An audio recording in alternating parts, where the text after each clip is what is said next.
بیگم صفدر کہتی ہے میرے پاس جنرل فیض کے جناب ثبوت موجود ہے کہ اس کے پاس بھی جانا بڑے بڑے دلکش ثبوت موجود ہیں. کل وہ بیگم صفدر کہتی ہے جناب کہ عمران خان کو نواز شریف سے بہادری ادھار میں لے لینی چاہیے. یہ تو بالکل ویسے ہی ہے کہ کوئی کہے کہ سنی لیون سے جو ہے وہ غیرت ادھار پہ لے لو. یہ ڈاکو رانی بیگم صفدر، اس کی تقریر عمران خان تم عمران خان، تمہارا عمران خان، یہ عمران خان، وہ عمران خان، اس کو پکڑو، اس کو گرفتار کرو، اس کو عدالت میں لاؤ، اس کو گھسیٹو، میرا دل راضی نہیں ہوتا، میرا داں نہیں لگتا، میرا دل نہیں لگتا. عمران خان. اور کل تو بلا وجہ بھٹو بھی بڑا لہک اور چہک اور مہک کے بڑا عالمی لیڈر بنا ہوا تھا. اس کو گرفتار کیوں نہیں کرتے؟ اس کو گرفتار کرو. بلا وجہ بھٹو صاحب، اگر آپ بھٹو خاندان اور زرداری خاندان میں نہ پیدا ہوتے تو الماس بوبی نے بھی آپ کو اپنا ملازم نہیں رکھنا تھا. اس مونچھوں والے باندر وزیر لا قانونیت رانا ثناء اللہ، اس کے خلاف وارنٹ گرفتاری جاری کیے ہوئے ہیں کہ اس کو گرفتار کر کے میرے سامنے حاضر کرو. اس کے حوالے سے تو تم جناب انسپیکٹر نرگولی کی طرح ٹانگیں اٹھا کے سلوٹ مارنے لگے ہوئے ہو جناب پرائم منسٹر کو اور وزیر لا قانونیت کو. 11 مہینوں سے ان کی حکومت ہے، اس دلیر شخص کو واپسی کی جرت نہیں ہوئی، اس جرت مند جری جوان شخص کو جو کشمیر کے اگلے مورچوں پہ لڑنے کے لیے گیا ہوا ہے، جو سیاچین کے خط اول پہ پاکستان کی سربلندی کی جنگ لڑ رہا ہے، جو پاکستان سے پیدل حج کرنے کے لیے مکہ مدینے گیا ہوا ہے، جو پاکستان کی معیشت کو اور پاکستان کی معاشرت کو اور پاکستان کی ریاست کو اور پاکستان کے جغرافیہ کی حفاظت کے لیے کلاشن کوف اپنے کندھے پہ ڈال کے شہادت کی آرزو لے کر واگا بارڈر پہ کھڑا جناب ملک کی خدمت کر رہا ہے. اور بھائی وہ چور، وہ لٹیرا، وہ نوسر باز، وہ پوری پاکستانی قوم کو چونا لگا کے، وہ پوری پاکستان کی ریاست کو چونا لگا کے، وہ پوری پاکستان کے عدالتی سسٹم کو چونا لگا کے، وہ پورے پاکستان کے اداروں کو چونا لگا کے، وہ پورے پاکستان کی ایجنسیز کو چونا لگا کے 50 روپے کے اسٹامپ پہ لکھ کے گیا اور اس 50 روپے کے اسٹامپ پہ ضمانت دی سلطان مجبور شہباز شریف نے کہ بھائی جان انہوں جان دیو، میں گواہی دینا، یہ 4 ہفتے بعد واپس آ جائے گا. وہ محاورہ خواجے کا گواہ ڈڈو. اب اصل ایشو آپ نے کل وہ ڈنٹونک والے اشتہار کا جو کریکٹر ہے چھوٹو تارڑ، اس کی پریس کانفرنس آپ نے دیکھی جس کے اندر اس نے تمام اخلاقیات کے، ایتھکس کے، ویلیوز کے، پولیٹیکل ٹریڈیشنز کے، پولیٹیکل روایات کی دھجیاں اڑاتے ہوئے صرف بیگم صفدر کو راضی کرنے کے لیے، سلطان مفرور نواز شریف کو راضی کرنے کے لیے، اپنی نون لیگ کی قیادت کو راضی کرنے کے لیے اس نے اپنے دادے کی اور اپنے آباء و اجداد کی روایات کو زندہ اور تابندہ کرتے ہوئے جس طریقے سے گھٹیا انداز سے پی ٹی آئی کی خواتین رہنما، پی ٹی آئی کی وہ خواتین ایکٹیوسٹ کے جو ایک مسلمان کی حیثیت سے بھی، ایک پاکستانی کی حیثیت سے بھی اور ایک سیاسی کارکن کی حیثیت سے بھی اپنے آباء و اجداد کی اعلیٰ اور عرفہ روایات کو برقرار رکھتے ہوئے اپنا کردار ادا کر رہی ہیں.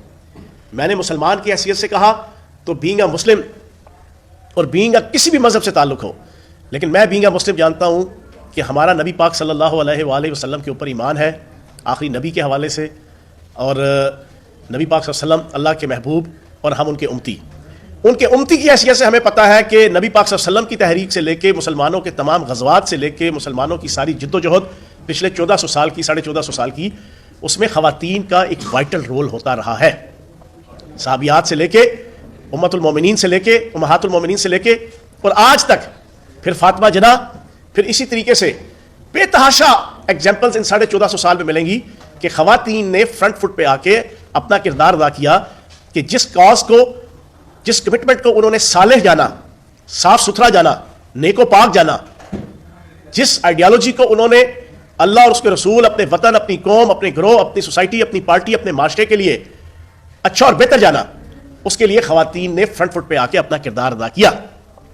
لیکن اس گھٹیا شخص جو آل شریف کا 16ویں گریڈ کا پہلے ملازم تھا، یہ ڈنٹونک والے اشتہار کا یہ بندر چھوٹو تارڑ، اس کا دادے کی روایات ساروں کو پتہ ہے، جس نے اتنی لمبی داڑھی رکھ کے ججوں کی خرید و فروخت کے لیے اپنا کردار ادا کیا آل شریف کے لیے اور اس کے سلے میں صدارت پائی، اس کی یہ اولاد سارا دن بیٹھ کے، جس چھوٹو تارڑ کو لوگوں نے دیکھا کہ اس نے اسمبلی کے اندر کھڑے ہو کے آئین کی مقدس کتاب ایک ہاتھ میں اٹھائی تھی اور دوسرے ہاتھ سے جو اس نے اشارے بازی کی تھی، وہ اس کی بنیادی طور پہ ذاتی اور خاندانی دونوں بیک گراؤنڈ بتانے کے لیے کافی ہے.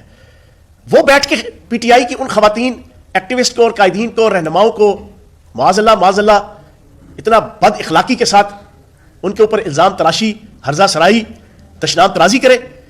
وہ چھوٹو تارڑ کہ جس نے اپنے دادے کو، میں GOR1 میں رہتا رہا ہوں اور GOR1 میں میرے گھر سے 3 گھروں کے فاصلے پہ رفیق تارڑ صاحب کا گھر تھا، اللہ پاک اس کی گناہ معاف کرے اور جنت الفردوس میں جگہ دے. میرے گھر کے جتنے ملازمین تھے وہ سارے کے سارے اس کے گھر کے ان کی فیملیوں میں سے لوگ ادھر بھی ملازم تھے. آج مجبوراً یہ بات بتانی پڑتی ہے کہ انہوں نے اپنے دادے کو جو ہے وہ صرف اس وجہ سے جو ہے وہ اس کوشش میں رہتے تھے کہ دنیا سے گزر نہ جائے کہ ہمیں GOR1 سے نہ نکلنا پڑ جائے. یہ وہی چھوٹو تارڑ کے جس کا بیک گراؤنڈ یہ ہے کہ 25 سال جس کرسچن خاتون نے اس کے دادے کی، رفیق تارڑ کی خدمت کی، اس کے گھر کی خدمت کی، جو میرے گھر میں رہتی تھی، رہائش میرے گھر میں تھی GOR1 میں، اس کی بچی کی شادی آئی تو وہ اپنی بچی کی شادی کے لیے اسی کی والدہ اور اس کے گھر والوں کے پاس گئی کہ میرا بچی کی شادی ہے، میری ہیلپ کرو. تو آگے سے اس کے گھر والوں نے اور انہوں نے جواب دیا تھا، انہیں پتا تھا کہ یہ فیاض چوہان کے گھر میں رہتے ہیں، تو بڑا تنزیہ کہا تھا جاؤ جا کے جس فیاض چوہان کے گھر میں رہتے ہو اس سے مدد مانگو. 25 سال اور آخری 5 سال رفیق تارڑ کی ہر قسم کا چھوٹا پیشاب بڑا پیشاب صاف کرتی تھی وہ خاتون.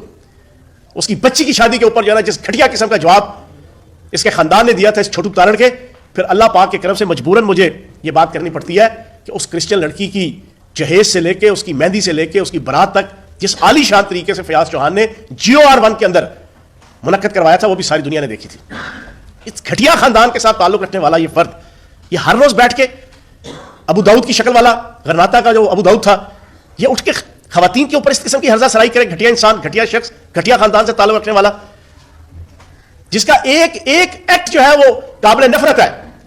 ایک ایکٹ صرف 16ویں گریڈ کی ملازمت اور اپنے دادا کی جو ہے نا وہ رشوت ستانی کی جو ہے وہ روایات کو برقرار رکھتے ہوئے اور جس کے سلے میں صدارت ملی تھی، جس کے سلے میں GOR1 کے اندر یہ کئی سال 15-20 سال جو ہے انہوں نے رہائش رکھی، اس کا صلہ دینے کے لیے جو ہے نا یہ اتنا گھٹیا آدمی خواتین کے حوالے سے الزام لگاتا ہے.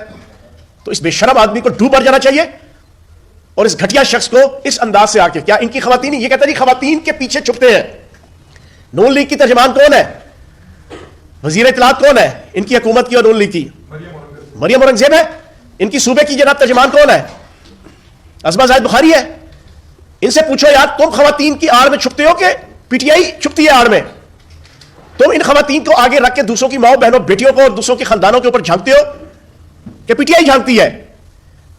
کل وہ بیگم صفدر کہتی ہے جناب کہ عمران خان کو نواز شریف سے بہادری ادھار میں لے لینی چاہیے.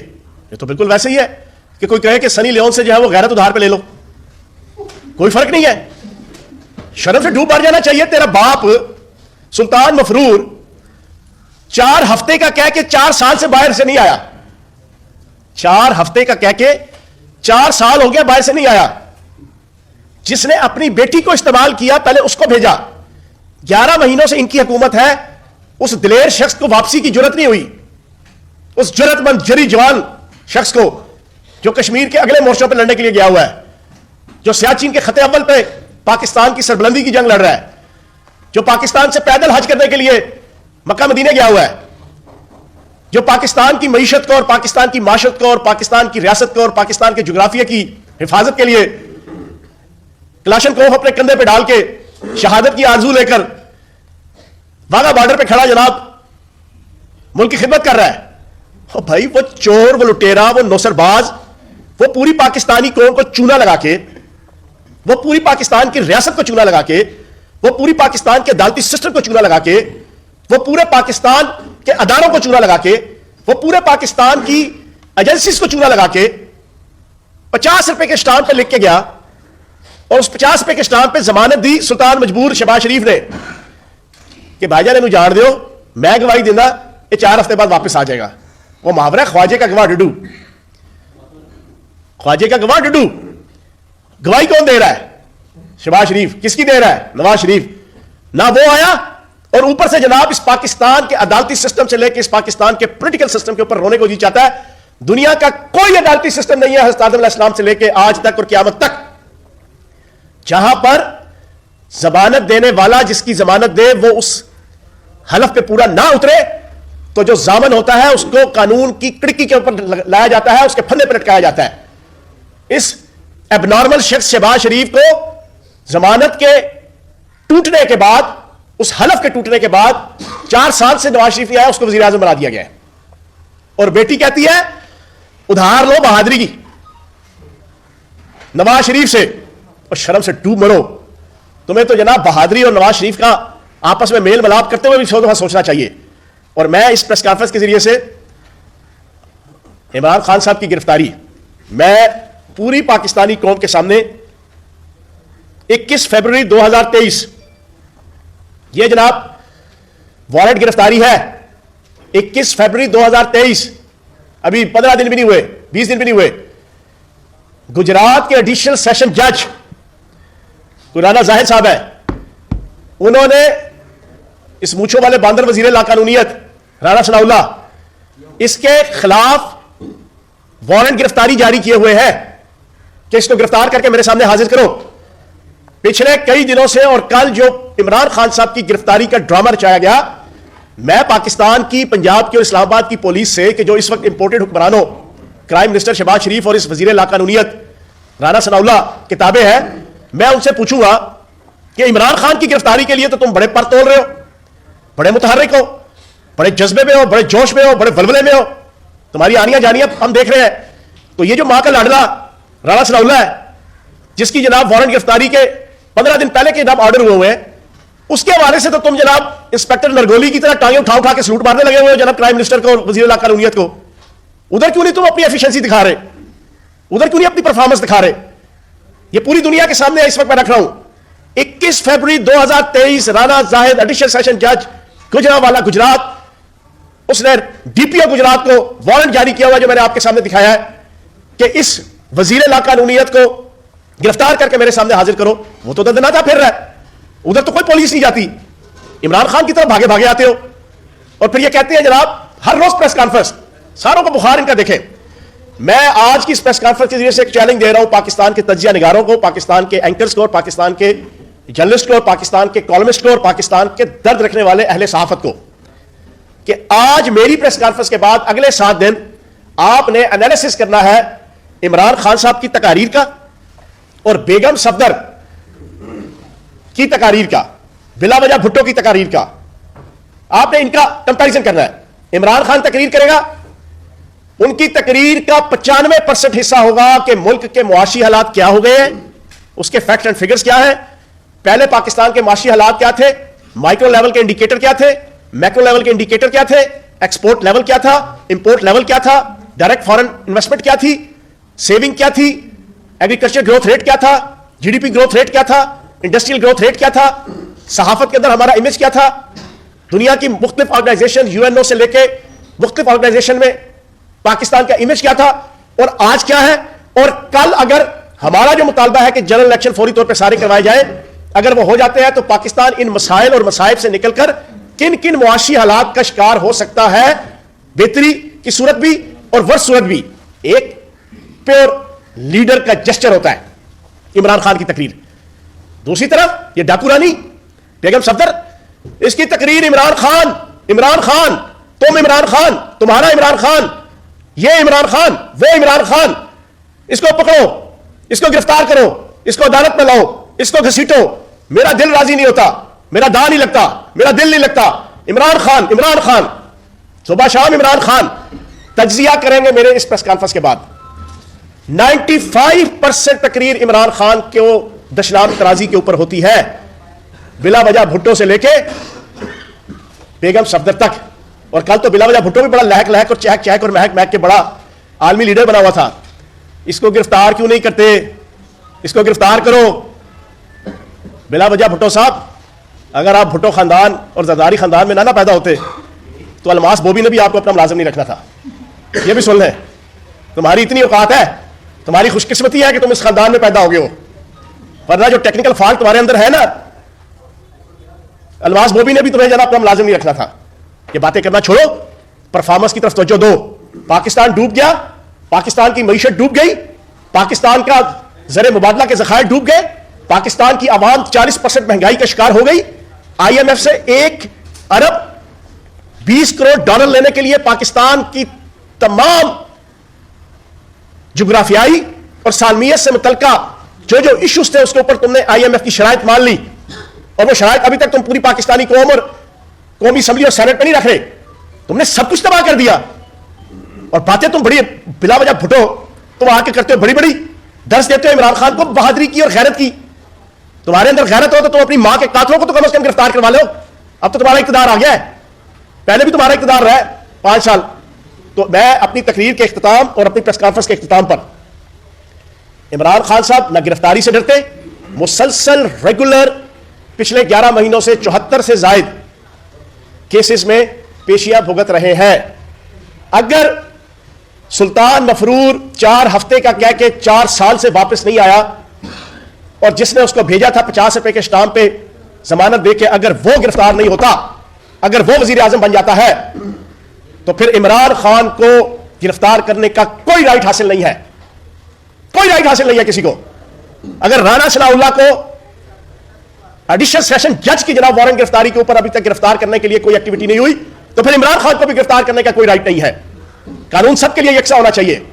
اور لاڈلا کہتے ہیں, یہ ماں کے لاڈلے, اس چھوٹو تارڑ اور اس طلال چودھری اور اس میاں جاوید لطیف اور یہ کنیز خاص راولپنڈی کی مریم اورنگزیب اور یہ بیگم صفدر, لاڈلا وہ ہوتا ہے جو 50 روپے کے اسٹامپ پہ لکھ کے 7.5 ارب روپے کے کرپشن کے کیسز پہ 50 روپے کے اسٹامپ پہ جھوٹ لکھ کے باہر بھاگ جاتا ہے اور واپس نہیں آتا, اور اس کے اوپر کوئی کارروائی نہیں ہوتی, نہ انٹرپول کی نہ کسی اور پولیس کی.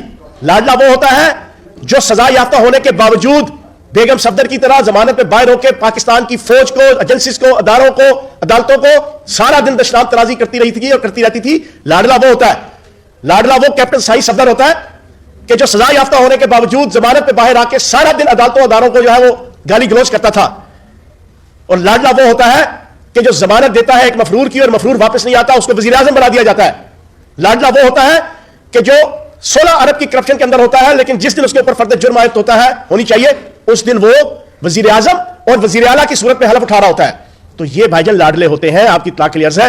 باقی عمران خان صاحب جو جنگ لڑ رہے ہیں, ہر آنے والا دن ان کی پاپولیرٹی میں اضافہ کر رہا ہے. میں پاکستان کی ایجنسیز کو, چاہے وہ سول ہے چاہے وہ دوسری ہے, اور پاکستان کی امپورٹڈ حکومت کو آخر میں انتباہ کروں گا, تم ہر روز کسی نہ کسی کی کوئی آڈیو نکال کے لے آتے ہو. یہ آڈیو ویڈیو والا آخری چیز وہ بیگم صفدر کہتی ہے میرے پاس جنرل فیض کے ذرا ثبوت موجود ہے, تو اپنی پریس کانفرنس کے اختتام پہ میں اس کو ایک انفارمیشن دوں گا کہ اس کے پاس بھی جو ہے نا بڑے بڑے دلکش ثبوت موجود ہیں. ٹھیک ہے نا. تو اس قسم کی بویلیاں مارنا, یہ جو نون لیگ کے میڈیا سیل نے اور نون لیگ کی ڈاکو رانی نے اس پاکستان کی سیاست میں ایک نیا ٹرینڈ شروع کیا ہے, اس میں سر سے لے کے پاؤں تک ذلیل و خوار اور غرق تم لوگ خود ہو گئے. عمران خان کو اور پی ٹی آئی کو اللہ پاک عزت سے, وقار سے, ڈگنیٹی سے پہلے بھی نواز رہا ہے اور آئندہ بھی انشاءاللہ نوازے گا. بہت شکریہ. اچھا سر, یہ بتائیے گا کل پاکستان ٹیم کے خلاف نے جو ریلی نکالنے کا فیصلہ کیا ہے, عمران خان لاہور سے اس کی قیادت کریں گے, کیا سیکورٹی تھریٹ ان کو ختم ہو چکے ہیں جو وہ ڈیلی نکالنے کی اور قیادت بھی کریں گے؟ عدالت میں جاتے ہوئے چلتے ہیں کہ سیکورٹی تھریٹ ہے وہاں نہیں جا سکتے. نہیں, عدالت میں سیکورٹی تھریٹ کے پوائنٹ آف ویو سے بات نہیں کی تھی. ڈاکٹرز نے کہا تھا, سنیں کل ڈاکٹر صاحب, کل ڈاکٹروں نے یہ کہا تھا آج سے 15-20 دن پہلے سے کہ کم از کم 2 سے 3 ہفتے اگر آپ جو نا ریسٹ کریں گے تو آپ کا جو ٹانگ کا زخم ہے وہ انرلی بھی ہڈی کے اندر اور باہر ہر حوالے سے جو ہے وہ ہیل اپ ہو جائے گا. تو جب لاہور ہائی کورٹ کے اندر پیشی تھی لاسٹ, اس کے حوالے سے یہی پوائنٹ آف ویو تھا کہ 2 ہفتے تک آپ ویٹ کر لیں. وہ سلطان مفرور باہر بیٹھا برگر کھا رہا ہے اور پیزے کھا رہا ہے, اور کشتی میں نجم سیٹھی کے ساتھ بیٹھ کے جو ہے وہ امیتابھ بچن اور زینت امان کی طرح کی جو ہے نا وہ نہروں پہ گھوم پھر رہا ہے, ویڈیو پکچرائز کروا رہا ہے. وہ کر سکتا ہے تو یار 2 ہفتے انتظار کر لو. تو یہ بس یہ کہنا تھا. باقی پہلے بھی پیشیاں بھگتی ہیں, اب بھی خان صاحب بھگت لیں گے. تو خان صاحب یہ بتائیے, جو خان صاحب نے کہا تھا کہ سب کے لیے بات کرنے کے, سب سے بات کرنے کے لیے تیار ہیں, اس طرح اسٹیبلشمنٹ کے لیے تھا یا کہ حکومت کے لیے بھی یہ تھا کہ حکومت سے بھی بات کرنا چاہتے ہیں؟ یار دیکھیں, ملک اس وقت ڈوب گیا ہے, ساروں کے سامنے $2.5 ارب کے آپ کے پاس ذخائر ہیں. وہ بھی اس وجہ سے ہیں کہ آپ نے ایل سیز نہیں کھول رہے کئی ماہ سے, امپورٹ ایکسپورٹ بند ہوئی ہے. ورنہ اگر وہ شروع ہو تو یہ 1 ہفتے کی مار ہے, یہ $2.5 ارب 1 ہفتے کی. انہوں نے ساری چیزیں روکی ہیں پاکستان کی تعمیر و ترقی کو کی کاسٹ کے اوپر, اس کو بیچ کر انہوں نے $2.5 ارب مینٹین کیا ہوا ہے. اکانومی تباہ کر کے, ملک کے درمیانے اور بڑے درجے کے امپورٹر ایکسپورٹر کی کمر توڑ کے, پاکستان کے ایکسپورٹ لیول کی کمر توڑ کے, ابھی جو انہوں نے آج سے تقریباً 1 مہینے پہلے اپنی آؤٹ لک شو کی اکانومی کی, 1 جولائی 2022 سے لے کے 31 دسمبر 2022 تک 6 مہینے کی آفیشیل جو فائنانس ڈپارٹمنٹ کرتا ہے. آپ کی اطلاع کے لیے عرض ہے, اپنے منہ سے انہوں نے تسلیم کیا ہے کہ پچھلے سال کی 1 جولائی سے لے کے 2021 کی 31 دسمبر تک فگرز کا جو کمپیریزن پیش کیا, تمام کے تمام اکانومی کے مائکرو اور میکرو لیول کے انڈیکیٹر ڈیکلائن ہوئے ہیں, ڈیکلائن مائنس میں گئے ہیں. یہ خود انہوں نے اپنے آفیشیل آؤٹ لک رپورٹ میں. اور ملک تباہ ہو رہا ہے. اس تباہی کے عالم میں ایک محب وطن لیڈر کا کیا جسچر ہونا چاہیے؟ عمران خان صاحب نے اسی محب وطن لیڈر کی حیثیت سے انہیں کہا کہ خدا کا واسطہ ہے, ضد بازی چھوڑو, تمام مقتدر قوتیں بھی اور پالیٹیشین بھی بیٹھو, بیٹھ کے پاکستان کو اس مجدھار سے نکالنے کی اسٹریٹجی بناؤ. تو اس میں کوئی مذائقہ نہیں ہے. خان صاحب یہ بتائیں, آپ نے سنی لیون کا تذکرہ کیا, تو آپ سنی لیون کو کیسے جانتے ہیں؟ آپ نے کوئی نیٹ پہ دیکھا انہیں, ان کی کوئی مووی دیکھی ہے؟ آپ کا ان کے نام کے ساتھ کیسے تعلق ہوا؟ یار میں اسی پاکستان میں, اسی دنیا میں رہتا ہوں, میں مریخ میں نہیں رہتا. میرے ہاتھ میں بھی موبائل ہے, اور دنیا جتنی بیگم صفدر کو جانتی ہے اتنی سنی لیون کو بھی جانتی ہے. ٹھیک ہے جی, بہت شکریہ. Thank you.